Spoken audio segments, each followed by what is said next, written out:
TV, a broader perspective.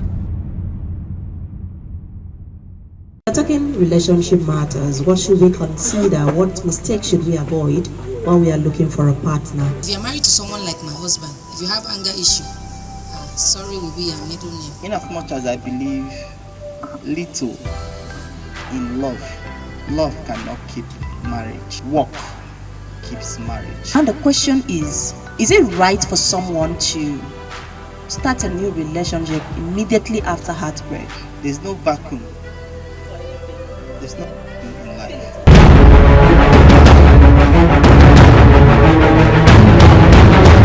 Some of these questions about life, it doesn't require yes or no answer. So you have to put it like he said, there's a lot of context that will determine the situation. One of the things that happens to us Africans is that we do not take our mental health serious enough. TV, a broader perspective. So here we have gentlemen who have overcome breakfast. Yes, they have overcome breakfast. I'm the only single person here. They are all married. Happily married. Please clap. Love is a verb, not a word. And so because of that, don't tell me you love me, show me you love me. We have too many people touting the word love without actually knowing what it means. For some persons, love is going out with someone, having fun, dancing, clubbing, probably. When you marry somebody who is tall, who is handsome, who has everything going for them, when you go out in public, people will say, oh, this is the guy. And then all of a sudden, like I had a schoolmate, a medical doctor, one of the best we have at the State House Clinic, and all of a sudden he has these patches coming out all over his faces. Plain guy, very intelligent, very resourceful. He has a good job, he has a private clinic going for him, but all of a sudden, like I said, I went to see him one day and he's got these patches all over his face, and it's not coming on lightly. These patches are spreading. He's asked himself, investing that money just to make it not look obvious, as against investing that money in the future of his children, and he's decided that the patches should come, the patches should stay. He will use that money to take care of his children. The question is, when the lady goes out after now, she's not going out with a dashing young doctor any longer. She's going out with somebody who's like a blackboard with patches all over. Will she still feel love? Or she still love him? So for me, that's what love is. Oh, love is sacrifice. Like she said, for you to completely love, you have to make up your mind to sacrifice a whole lot. If we look back to our lives, most of us who had maybe in one way or the other experienced heartbreak before we finally found love, you will understand that maybe you kept repeating the same thing that you were doing in the previous relationship. That is why you got to the point, to the place where you were. Because if you keep going into a room and you perceive something smelling and the whole place is clean, and you are entering the next room, something is still smelling and the whole place is clean, you have to check. It might be coming from you. You get a heartbreak. It might be the guy, it might be you. But if it happened the third time, check yourself. There is something that maybe, if you're someone that pays attention. Before I got married, I was in 2-3 relationships that didn't work out. The last one, I knew it wasn't me. But the first two, sitting to think back, I knew it was me. So many men or ladies don't want to say, oh, it was me, I was the problem of that relationship. What did I do differently? I just sat down and told myself, this and this, I'm going to check it. First, I used to be someone with a very hot temper. You cannot tell me no, and I take it. But having to realize that when you're going into a relationship, you have to compromise. I started working on myself. Let me be the desire of the man that will come my way. Then I started working on those shortcomings, like anger issues. Man, if you're married to someone like my husband, if you have anger issue, sorry will be your middle name. Not those kind of people that don't have time to exchange blow with you. As you start your anger, they will carry car key and leave you there with just imagine. No time for physical abuse or physical matter.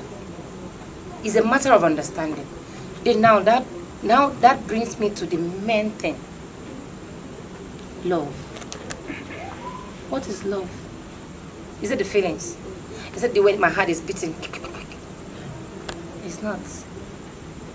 After that wedding night, as the people pack and leave, and it remains just the both of you, you have begun a journey that love cannot sustain. That word L-O-V-E, that 4-letter word, cannot sustain marriage for 1 year. Love cannot sustain it. It is your sacrifice, your desire, what you want in the tomorrows that keeps that marriage running. Well, saying this, a couple of times we have issues in our marriages. We have tough times. We have good resources.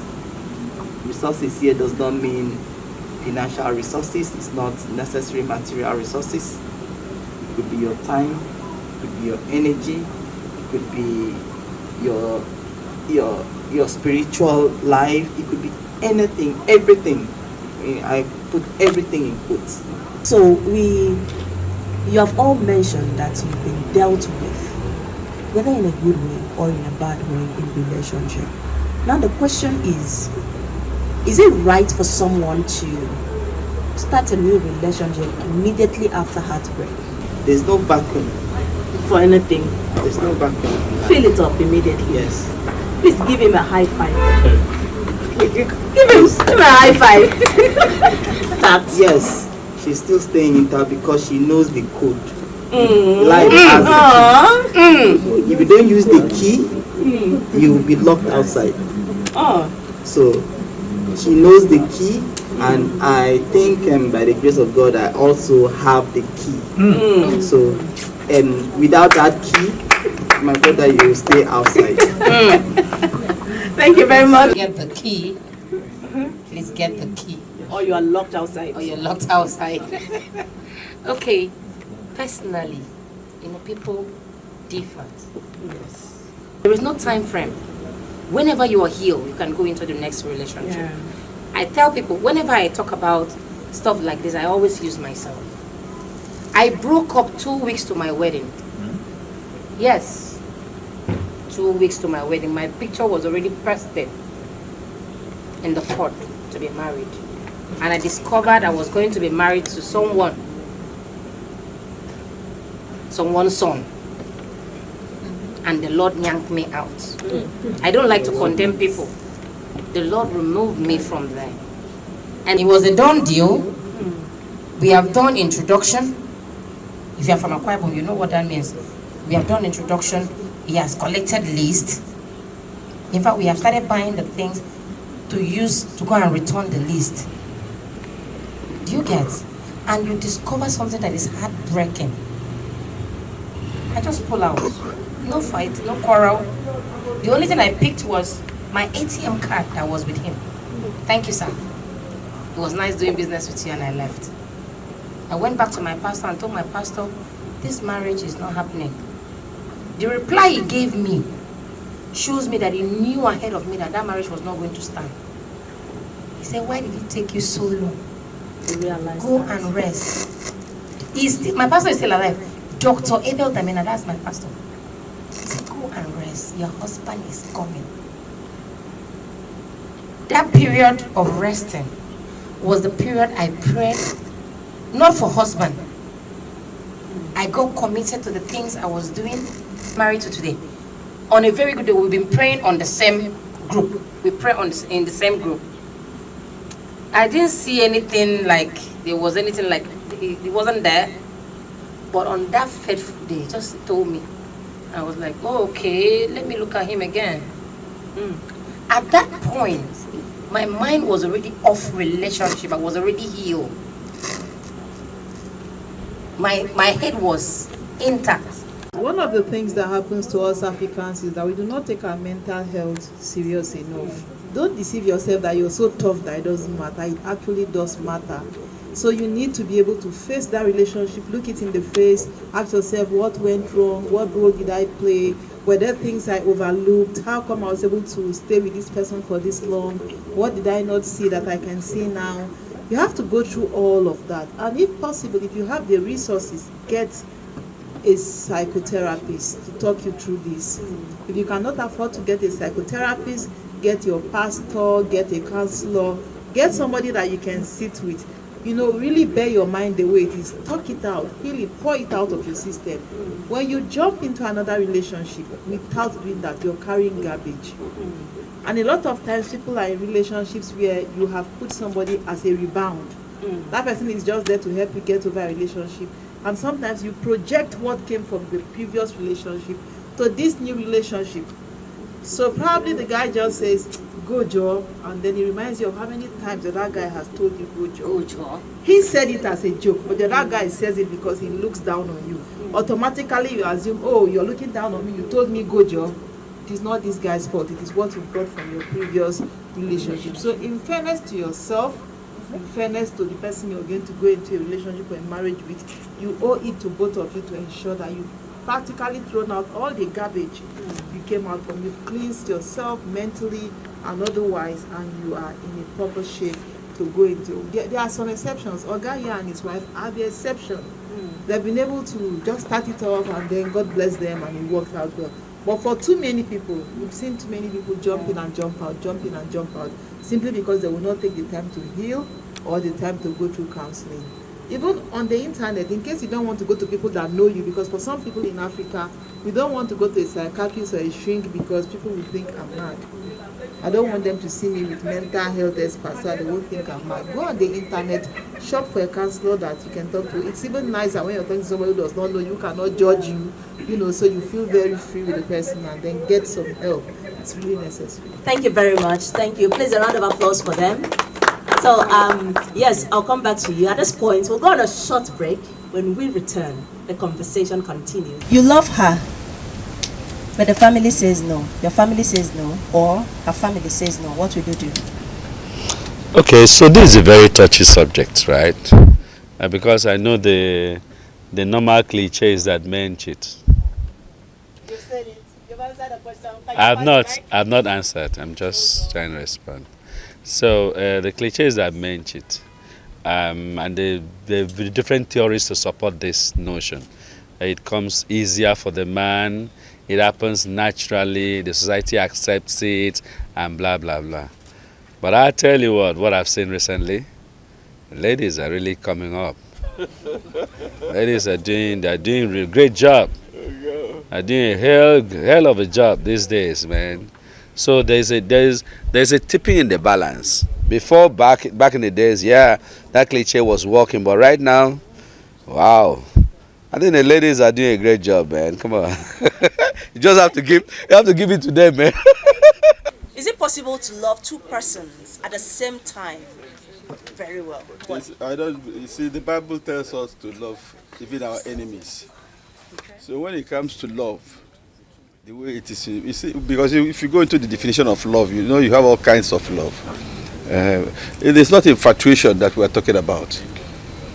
If it's infatuation, it's possible to be infatuated by more than one person at the same time, because you are looking at physical structure or physique. Love is sweet until tested. We were loving somebody, loving until the person did this. Till you experience the bitter part of it. Which bitter part? Of the other partner. Describe your relationship, whether your present relationship. This life, I can't keep myself. Oh. I can't keep myself. Confess the funny relationship experience you've had. Relationship wise, what I can remember is crazy, not really funny. I was dating this guy and it was actually serious. I thought it was serious. Then I went to his place and he went to work. I came from school and I saw a lady's clothes in his wardrobe. So I packed the clothes and hid them. When he came back, I acted normal. And the next day I was supposed to leave in the morning. I packed the clothes and left with me. And I went home because the clothes were really nice. I washed them and started wearing them. So, like after 2 days, he now discovers that the clothes were gone. So he called me and thought I burnt them. But I snapped pictures and sent to him. So he didn't really understand how I could do that. So although when after that incident, I told myself that I was done, because that was not the first time he was cheating or me noticing the cheating thing and all that. So at the end of the day, I didn't return the clothes. Then the girl came back afterwards. I think her pastor told her that she needed to get the clothes back and all that. So he now started calling me to get the clothes back, but I didn't give them back. And it caused a lot of problem for him. Yeah. Because now he has to explain what happened. Yes. I've never heard of this before. That's good. You are the emperor, the conqueror. I swear. What do you consider as a deal breaker? If you ever raise your hand on me, Okay. it's a deal breaker for me. What will you do if a man raises his hand on you? You return. You're going to village. I've never seen it before. I've never experienced that. So but if it happens, how will you react to it?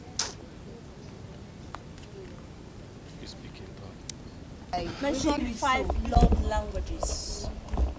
5 love languages that you have. like now, how do I love you? What I do to you, do for you that you regard as love? One of it is I love it when a lady is respectful to me as a guy.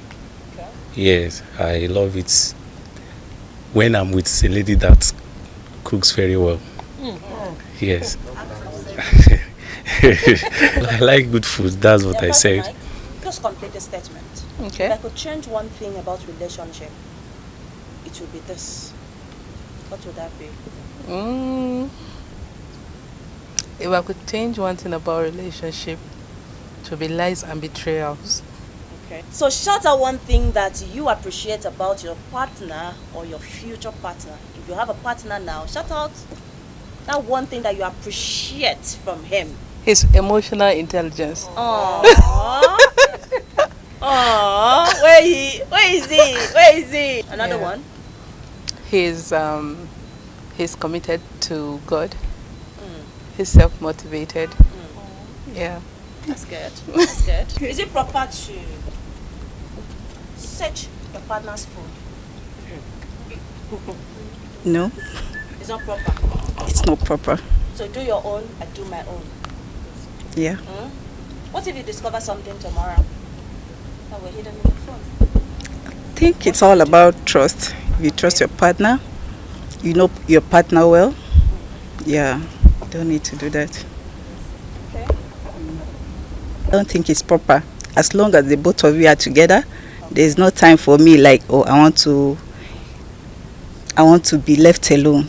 As long you are joined together forever, so yeah. Wherever so you may yeah, your mates, there should be no time for like, okay, me alone. So we are supposed to be together, like communicate, all those stuff. By their song, you shall know them.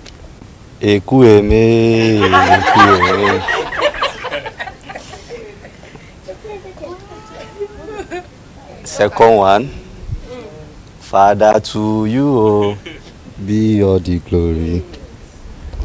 What has somebody, a guy, done to you before that you felt this is love?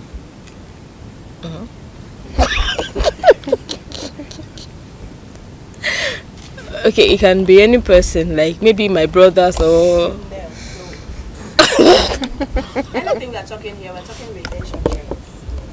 So we are limited. Your father is out of it, your brother is out of it, your sister is out of it, mother out, father out, cousin out. I don't know. Okay, you say my relations don't count, but friends do count, right? Opposite sex. Yeah, but they are friends. I think it was when one of my classmates got me food after.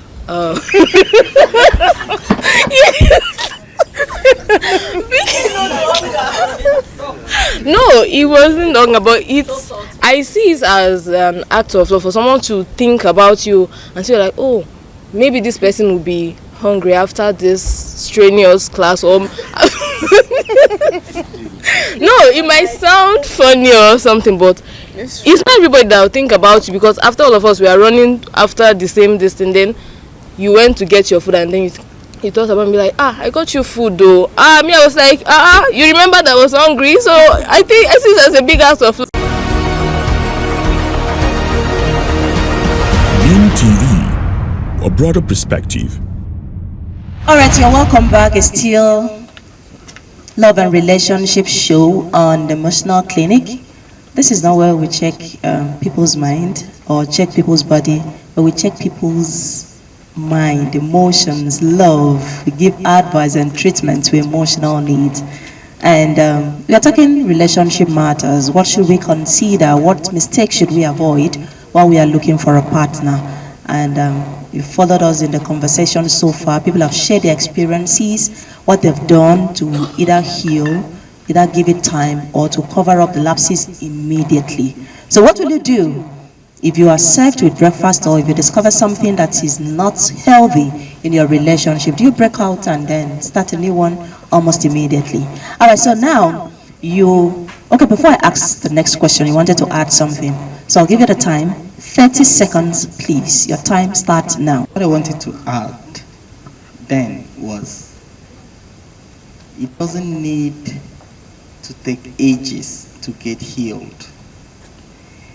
When you drive your car out from the house in the morning and your car gets spoiled 1 kilometer away from your house, what do? You must fix the car and continue your journey. You don't need to abandon the car there.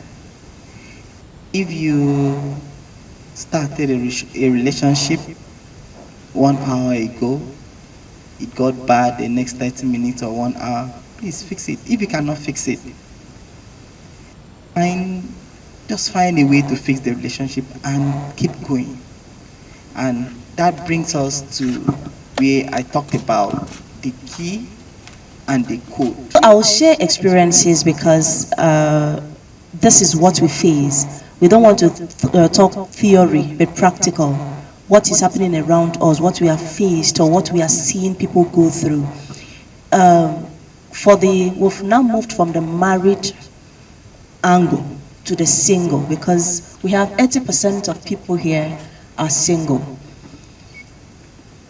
When you hear people say, I need a partner, and then most of them don't have anything they are doing, but they want a partner. The question is, can relationship survive without finance? From both sides, from a man or a woman, can it survive without finance? Two of you are broke, no 5 kobo. And you want to go into a relationship, as in how? Love me the way I am. Who are you, please? Talking about can relationships survive without finance, I think I'm a practical example. But at the end of telling you this story, I'm going to tell you what not to do. So I married my husband right out of school. We both graduated the same year. He went for youth service. I didn't go because there was an error in my date of birth. Right when he came back from service, we got married. So that tells you, that was when coppers were being paid 7,000 something. Yes. So that tells you he didn't have shishi. Right? We were in school. I know what he had. I knew he was a prospect. I knew that he was hardworking. We had supportive families. So we got married. I served after then. I was lucky we had gone up a bit. But what I'm saying, between the two of us, we're not earning up to 20,000. And we got married. See yourself in 5 years, in 10 years. When he asked me, as a young civil servant, I told him, I want to be the youngest permanent secretary in Akwa Ibom State. And I am working towards that. And it's soon coming to realization by the grace of God. I believe God that I'm going to be the youngest. You know why? I take my job serious. When I answered that question, I was like, you're a serious-minded person. So what else do you want to do? And I told him the things I want to do. Some is helping me to achieve them. On Sunday, one of the things I told my husband I wanted to do 13 years ago is coming to reality on Sunday. We are launching it on Sunday. Sunday is her birthday. No, Tomorrow is her birthday. She's celebrating so we are on launching Sunday. it on Sunday. So now, Are they invited? if you want to bring them, no problem. Now, I now asked him, sorry sir, please, I will soon give you the mic. I now asked him, what about 10 years from now? He said, 10 years from now, I would have been done having kids and sitting down for us to make money together. He did not say him, for us to make money together. That simply means, oh, I intend to run this business. Do you have any plans to go into that kind of business? Normally, I'm going to be very honest with you, I never had any plans on going into real estate. I went into real estate because of my husband. Now, I got married to a potential. I didn't get married to money, but we are living well by the grace of God. The potential has become Because the reality. I saw what I am looking for, and he also looked at me and realized that yes, this person can actually go in the same direction with me. This person can actually be the help I'm looking for to get to where I am going to. We are still work in progress. We are still moving. No relationship finish when once you achieve the first thing. When once you achieve the first thing that you have written down or you had plans to achieve, there are other things that you will bring up also, and you will ask your partner. The most important thing is when you are saying yes to anybody, both male or female, say yes to someone you can actually discuss with, someone that both of you can sit down on a table and say, we want to do this, can we do it? Don't say yes to a man that takes his decision and come back to tell you, I just bought a car. I say, let me tell you, the key is on that table. Please, for if we ever have someone that does that, is wrong. If you are in a relationship that is you are aiming to getting married, please be as open as possible to your partner. Let the person knows where you're going to. If they are willing to come along with you, if they are not willing, they will just say no. Because a broken relationship is better than broken marriage. Thank you. A man wants to do everything on talking stage, yet he is scared of commitment. Talking stage, this period, this time around culminates into a whole lot of things. Culminates into seeing, having sex, having fun times, but then it was never so. We met in school. We met as children. We loved ourselves. We were friends. We started from acquaintances. We liked each other. Oh, I like you, I like you. We started seeing each other. For a whole lot of years, we never had anything to do. But gradually, the thing kept building, and today, even if this house wants to crash on us, I'm not bothered. The house can crash on us, but we will scale out. That's good. I'm not scared. Even if this house crashes on us, the debris falls on us, we will just find a way out, and we'll be stronger tomorrow. It's a stage, and then we keep growing higher. So it might not work like that to other people, but to me, that was one of the keys. That was one of the codes I discovered maybe like 20 years ago. We are married for like 14 years, but we are about 22 years in relationship. Yes. And we are talking about talking stage. Talking stage, this period, this time, is not like what we had then, because we fuse other things that are not supposed to be into the talking stage into this stage, and then those things becomes confusion to to us.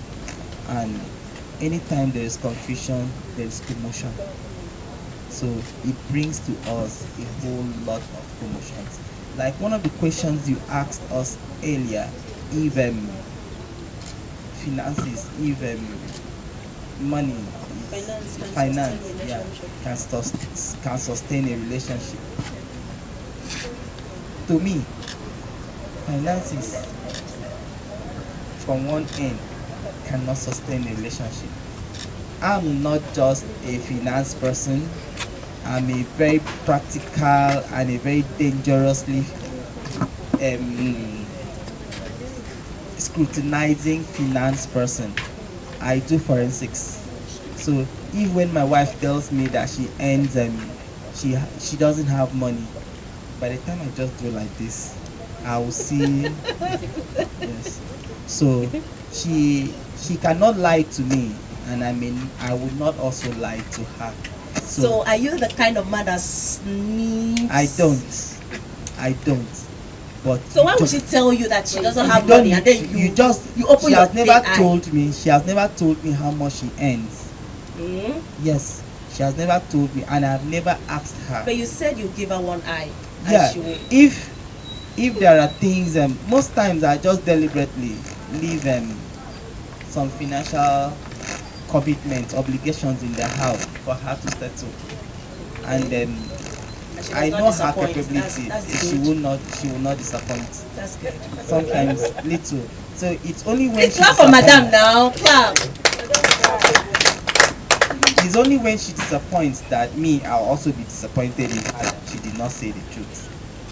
I know she is capable of attending to a 2,000 naira issue, and I just deliberately walked away from a 2,000 naira issue, not because I don't have. It's a deliberate attempt, and she comes back to tell me, no, I did not do it, or maybe something like, there is no salt in the house. How much is salt? And she's walking, and she tells me that there is no salt in the house. How much? Maybe 1,500 naira, and then I will not believe. I will just deliberately walk away from it. Okay. So, all right. And she has to compliment my efforts. She has to compliment my efforts. Of course. That's how it's supposed to be. I am the chairman, and she is the deputy chairman. Good. A round of applause for him. Thank you very much. First and foremost, I would love to thank Auntie B and appreciate her for putting up such a wonderful event. She really tried. It's not easy. I really enjoyed the event though. Like, this is my first time attending something like this, and I love the talk they had. Like, I learned a lot, especially from the 3 married people here, and it was actually fun. Thank you for everything, for the meal, the water, everything. Like, you tried. You did everything free from your heart. Like, it's not easy for someone to host something like this. And in Abuja self, like, we all know how things are expensive and all. And you took your heart, pour your heart into everything, deco, expenses, everything. You did everything yourself. So, well done, ma. Kudos to you, and more grace, more blessings to you. And we'll be expecting more of this too. Moving forward, I would love everybody to find their life partner, their soulmate, the person that they will reckon with. My name is Ursula, and it has been a wonderful evening, and I really learned a lot from the program this evening, especially from Madam Mimi. There was something she said about partnership that resonated with me. Being in continuous communication and understanding each other while in the process is a very big path to take if you want to be successful with love. Wow, emotional clinic. I'm glad I'm here tonight. I'm inspired. My minds were shifted. I now believe there is love in Abuja, and I'm going home believing in love once again. Yes. My name is Wisdom, and I'm glad to be here tonight. Moving forward, I encourage women to, both parties actually, to stop setting unrealistic targets in relationship. Thank you. I am from Mimi. I really enjoyed. This is my first time in emotional clinic, and I really enjoyed my time here. I learned a lot of things. But what I'll go home with is be your authentic self, and also work on yourself. So these two things stuck with me because it's a process. Working on myself has been a process for me, and being my authentic self, I've always done that. But at a time, I felt like I needed to change. But for the fact that they told me that, oh, it's important for us to be our authentic selves, I love that, and I'm sticking with it. Yes, while I know that because of our country or how Nigeria is, everybody expects that women give more to relationships or in marriage. Yes, but I would like, because for example now this event we had a lot of women and very few men. So going forward, I would like more men to be involved, because they also need to hear these advices that we're giving, and I would like more advices too to be given to men, not just women. It's a beautiful platform. Before I say anything, I've learned from here. First, I would like to introduce myself. My name is Shamsia, and yes, Shamsia Muhammad. I'm so happy to be here because the program is so insightful, a mind shift for what we that call ourselves the Gen Z generation, the unrealistic target we set for ourselves when it comes to love. I mean, this program has just shifted the kind of mindset, how I see things when it comes to love. I mean, it's an eye-opener. Beam TV, a broader perspective.